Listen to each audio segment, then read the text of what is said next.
Hello everybody! Magandang araw. Ngayon ay tuturuan ko kayo kung paano i-delete ang account sa Shopee. So, ang gagawin mo lang dito ay buksan ang iyong Shopee application.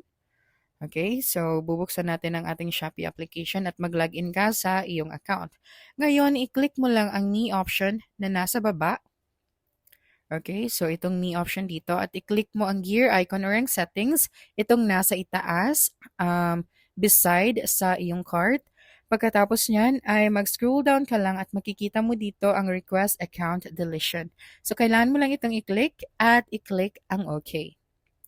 Okay, pagkatapos mong i-click ang OK, kailangan mong basahin ang important note na andito. So, lahat ng andito ay warnings or mga disclaimer kung i-delete mo ang iyong account sa Shopee. So, kung i-delete mo ang iyong account sa Shopee, hindi na ito maaaring maibalik pa. Kailangan mong gumawa ng bago.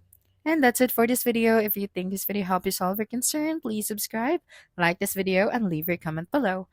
Bye!